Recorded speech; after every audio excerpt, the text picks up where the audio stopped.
আপনার এই শাহাদাতই আমার জীবনের সবচেয়ে বড় মোটিভেশন। আমাদেরকে রাতে ছাদে তুলে অত্যাচার করা হতো। আল্লাহর কি রহমত, এক রাতের মধ্যে ছাত্রলীগ বিদায় হয়ে গিয়েছিল। মৃত্যুর আগে আমাদের যে বন্ধু ছিল সাইফুল, তাকে বলেছিল যে আমি কাউকে কোনো কষ্ট দিয়ে থাকলে আমাকে মাফ করে দিস, তোদের সবাইকে আমি মাফ করে দিলাম। এরপর কালেমা পড়ে সে মৃত্যুবরণ করেছিল। আপনার আমার হলমেট, আমার ব্যাচমেট, আমরা একই ব্লকে থেকেছি। তো সেদিন আমিও হলে ছিলাম। আসলে এখানে স্মৃতিচারণের মধ্যে আমাদের সাহসিকতার পরিচয় কতটুকু আসবে জানি না, আমাদের কাপুরুষতাই বেশি ছিল ওই দিন। কারণ আমরা যদি আসলেই সাহসী হতাম তখন আসলে আপনার যে শাহাদাত বরণ হয়তো করতে হতো না। আমি বক্তৃতা এত ভালো না, আমি জানি না মনের কথা কতটুকু আপনাদের সামনে বলতে পারবো, কিন্তু কিছু জিনিস শেয়ার করতে চাই। আবরারের যে শাহাদাত, আবরারের এই শাহাদাতই আমার জীবনের সবচেয়ে বড় মোটিভেশন। এবং অনেকে না বিশ্বাস করলে, অনেকে না আশা করলেও এই যে ছাত্র জনতার বিপ্লবের মাধ্যমে যে ফ্যাসিবাদের পতন হলো, কয়জন কতটুকু আশাবাদী ছিল জানি না, আমি সেই ঘটনা থেকে অনেক বেশি আশাবাদী ছিলাম। এই কারণে যে আমরা তখন যখন হলে ছিলাম, আমরা হলে ওঠার পর থেকে আমরা ছাত্রলীগের অত্যাচারে যে পরিমাণ জর্জরিত ছিলাম প্রথম দিন থেকে। আমাদের হলের ভিতর আসলে হলে থাকতাম, ভার্সিটির কাছে দেখে হলে থাকতাম, আসা যাওয়া সোজা ছিল, থাকাটা খরচ কম ছিল দেখে আমরা হলের সুবিধাটা ভোগ করতাম ঠিক। কিন্তু আমাদের স্বাধীনতা বলতে কিছু ছিল না, ফ্রি স্পিচ বলতে কিছু নেই। আমরা সবাই জানি তখন বাংলাদেশের কি অবস্থা। এবং নিজের মনের কথা, দেশের মানুষের মনের কথা বলে যা ঘটলো তা তো সবাই আপনারা জানেনই। আপনাকে শাহাদাত বরণ করতে হলো। আসলে আমাদের হলের কথা যদি একটু বলি, আমি একটু বিস্তারিত বলতে চাই। আসলে আমাদের হলে তখন আবরার মারা যাওয়ার কিছুদিন আগেই আমাদের পুরো বুয়েট ছাত্রলীগের যে জিএস নির্বাচিত হয় আমাদের হল থেকে। প্রত্যেকটা হলে দেখা যেত কয়েকটা ছাত্রলীগের কোরআন থাকলেও আমাদের হলে একচ্ছত্র আধিপত্য। এবং তাদের নিজেদের ভিতর কোরআন না থাকার কারণে তারা নিজেরা মারামারি না করে ঘুরে ফিরে সাধারণ ছাত্রদের উপরে নিপীড়নটা বেশি চলত। এবং আমাদের প্রথম দিন থেকেই মিছিল মিটিং অনিচ্ছা সত্ত্বেও, আমি যদি মারধরের কথা বলি, আমাদের ফার্স্ট ইয়ারেই আমাদেরকে রাতে ছাদে তুলে অত্যাচার করা হতো। র্যাগের কথা বাদে দিলাম, ছাদে তুলে স্ট্যাম্প দিয়ে যে মাইর বলে, প্রচুর মারধর, এগুলো ছিল খুব কমন ঘটনা। আমাদের আরো বেশি আমরা ভুক্তভোগী কারণ 2019-এর নির্বাচনের আগে সবাই জানেন যে কর্মসূচি অনেক বেশি থাকে, ছাত্রলীগের কর্মসূচি অনেক বেশি, যার কারণে আমরা বিভিন্ন ধরনের, আমি নিজেও আমরা মার খেয়েছি। মানে মোটামুটি আমি অনেক কম খেলেও অন্যান্য আমাদের যারা ব্যাচমেট আছে অনেক বেশি দেখা যেত। আমরা অনেক অত্যাচারের শিকার, কিন্তু বাইরের জিনিসগুলো না বাসায় বলতে পারতাম, না অন্য ভার্সিটির ফ্রেন্ডদেরকে বলতে পারতাম।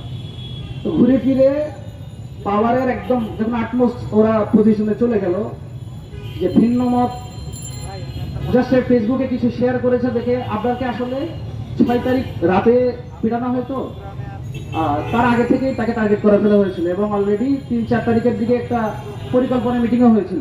তখন আমাদের পরীক্ষার আগে যে প্রিপারেটরি লিভ চলছিল, তো তখনই অলরেডি পরিকল্পনা হয়ে গিয়েছিল যে আপনাকে ধরতে হবে। এবং আপনাকে অলরেডি শিবির সন্দেহ করে ফেলেছে।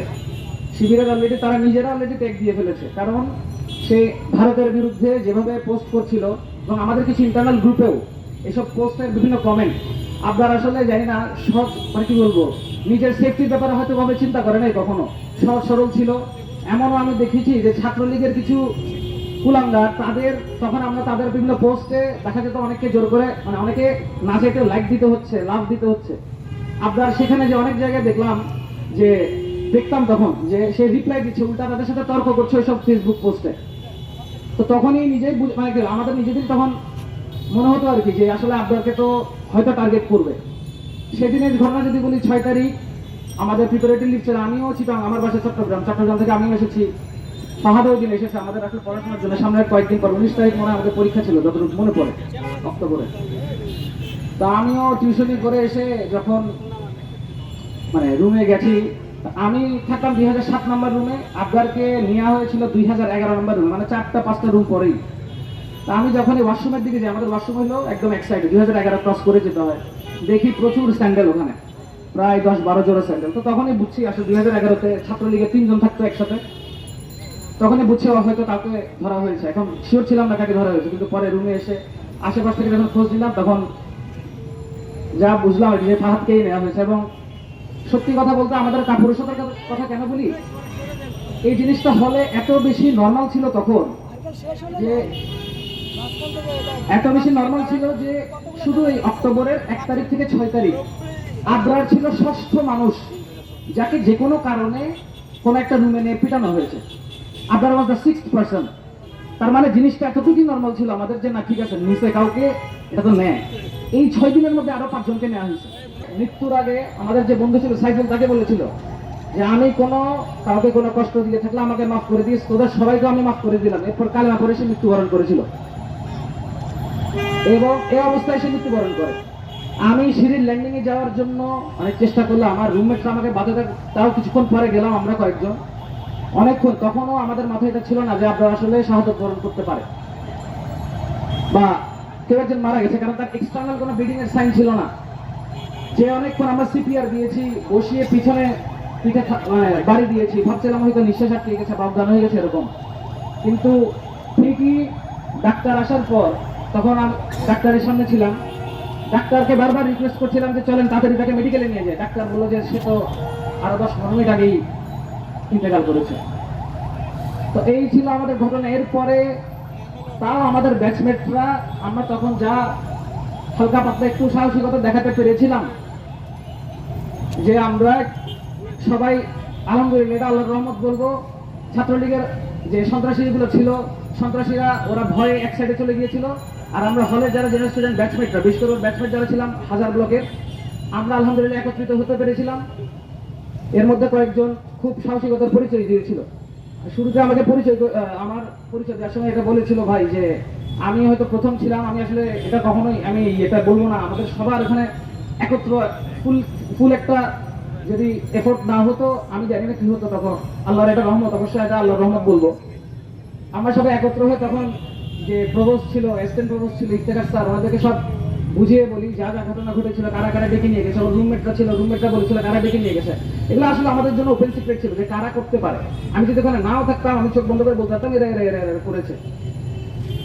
এরপরে আলহামদুলিল্লাহ আমাদের যে কোনো একজনের মাথায় আমি তখন মনে পড়ছে না, কারো একজনের আইডিয়া হলো যে আমাদের চিন্তা করেন তখন মনের অবস্থা, সাহসের অবস্থা, তাও তখন কি আমরা কাউকে যে এটা যে ছাত্রলীগ করেছে বা এটা অমুক করেছে এটা পর্যন্ত আমাদের বলার তখন সাহস নেই। তখন সকাল 4টা-5টা বাজে আমরা একটা পোস্ট রেডি করেছি এরকম যে আপনার আমাদের বন্ধু আপনার ওকে রুম থেকে ডেকে নিয়ে যায় রাত 10টা-11টা বাজে, তার 3টা বাজে 2:30 বাজে তার আমরা লাশ পাই, এর আমরা বিচার চাই। জাস্ট এরকম একটা রূপকার্থে একটা পুরো একটা পোস্ট লিখে আমরা ফেসবুকে আমাদের যে গ্রুপগুলো আছে ওখানে আমরা সবাই একসাথে শেয়ার করি, কারণ যে কোনো একজন শেয়ার করে না, কারণ না হলে একজনের উপর বেশি হাইলাইট করবে। তখন আমরা জানি না যে আসলে তখন আমাদের ইয়ে হলো আমাদের সমস্যা হবে, এটা দেওয়ার পর আমাদের সমস্যা হবে। কারণ কি বার হবে, আমরা শুরু থেকে যেভাবে আধিপত্য দেখেছি তাদের, যে ওদের কেউ কিছু করতে পারবে না, সোজা কথা। সরকারও ওদের, ভার্সিটিও ওদের, সব ওদের আমাদের মানে আমাদের কোনো ইয়ে নেই। কিন্তু সকাল হতে হতে বিভিন্ন হল থেকে আমাদের ভাইরা সবাই চলে আসে। আলহামদুলিল্লাহ আমরা প্রথম থেকে আমাদের যে দাবিটা ছিল যে সিসিটিভি ফুটেজ উদ্ধার, আমরা সেদিন দাঙ্গা পুলিশ ভর্তি ছিল আমাদের হলে, পুলিশ কমিশনার, আইজি, অনেকজন, কৃষ্ণপদ রায় তখন ছিল মনে হয়, উনি চলে আসছে, সবাই চলে আসছে হল ভর্তি। আমাদের জাস্ট একটাই কথাই বলছিল যে পুলিশ রুলস অনুযায়ী এভিডেন্স কাউকে মানে জেনারেল পাবলিককে দেওয়ার কোনো নিয়ম নেই। কিন্তু সেদিন কেউ না হার মেনে সবাই আমরা ওই দিন সেই রাত 8টা-9টা বাজে আমরা ফুটেজ রিকভার করতে সক্ষম হই, এবং যার কারণে আলহামদুলিল্লাহ মানে সুষ্ঠু বিচারের অ্যাটলিস্ট যে চার্জশিটটা হয়েছে বা অ্যাটলিস্ট যে মানুষের কাছে চলে এসেছে যে আসলে কারা করেছে, কারা নিয়ে গেছে রুমে, এই জিনিসগুলো ক্লিয়ার হয়েছিল।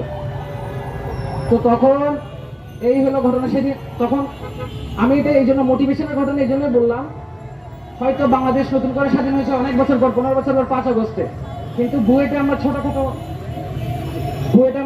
একটা স্বাধীনতা অলরেডি তখনই দেখে ফেলেছিলাম। যদিও ফুল স্বাধীনতা তখনও পাইনি, প্রশাসন ছিল আমাদের ডিএসডব্লিউ, ভিসি সব ছিল আওয়ামী লীগের দোষর, কিন্তু অ্যাটলিস্ট আমরা ছাত্রলীগের যে টর্চার থেকে আমরা বেঁচে গিয়েছিলাম। এবং সত্যি করে বলছি, সেদিন থেকে আমাকে যখনই কেউ নিরাশ করতো যে বাংলাদেশের কিছু হবে না, আমি সবসময় বলতাম এই কথাটা যে বুয়েটে আমি দেখেছিলাম এক রাতের মধ্যে, এক রাত আগেও যদি কেউ বলতো যে কালকে ছাত্রলীগ বলতে কিছু থাকবে না বুয়েটে, কেউ বিশ্বাস করবে না, তাকে পাগল বলতো। আল্লাহর কি রহমত, এক রাতের মধ্যে ছাত্রলীগ বিদায় হয়ে গিয়েছিল। আমি ওই আশা সবসময় করতাম, ওই আশা থেকে আমি বলতাম বাংলাদেশের একদিন ইনশাল্লাহ এরকম হবে। এবং এই জন্য মনে করি আবরারের শাহাদাত, এই যে জুলাই বিপ্লব, আমাদের 5 আগস্টের যে বিপ্লব, এই যে বিজয়, আবরারের এই শাহাদাত, এটার অনেক বড় একটা খুঁটি, মানুষকে আশা দেখিয়েছে, বিশেষ করে আমাদেরকে অনেক বেশি আশা দেখিয়েছে। সবাই দোয়া করবেন যাতে আবরারের শাহাদাত আল্লাহ কবুল করে।